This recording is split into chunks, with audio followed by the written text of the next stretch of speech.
জয়পুরহাটের আক্কেলপুর উপজেলার অনন্তপুর সরকারি প্রাথমিক বিদ্যালয়ের দ্বিতীয় শ্রেণীর ছাত্র ও 7 বছরের শিশু প্রধান শিক্ষকের কাছে 50,000 টাকা চাঁদা দাবি করেছেন। প্রধান শিক্ষক নজরুল ইসলামের এমন দাবি রীতিমতো হইচই ও বিস্ময়ের সৃষ্টি করেছে এলাকা জুড়ে। এই ঘটনা উপজেলা নির্বাহী অফিসার ও শিক্ষা অফিসার সহ সবার আলোচনার কেন্দ্রবিন্দুতে পরিণত হয়েছে। গঠন করা হয়েছে তদন্ত কমিটি।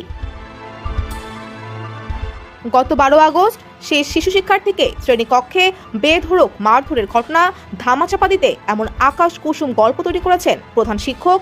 অভিযোগ ভুক্তভোগী শিশুর পরিবারের। কোমলমতি শিশুকে জড়িয়ে প্রধান শিক্ষকের এমন কর্মকাণ্ডে অন্যান্য অভিভাবকরাও ক্ষুব্ধ ও হতবাক। আমার ছেলেকে হেডমাস্টার মারছে, আর এই মারা কৌশল থেকে সে বাঁচার জন্য সে আমার ছেলেকে চাঁদাবাজ বলছে।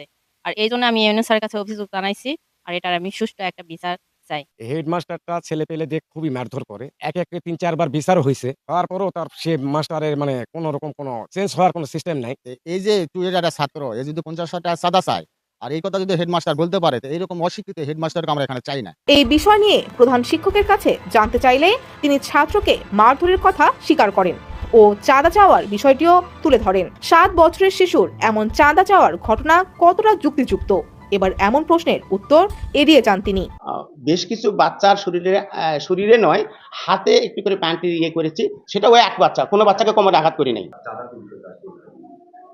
হ্যাঁ, ওই বাচ্চা আমার কাছ থেকে প্রায় মাসখানেক আগে বলছিল যে আপনাকে 50,000 টাকা জরিমানা দেওয়া লাগবে, না দিলে আপনার স্কুলে চাকরি করা কঠিন হয়ে যাবে।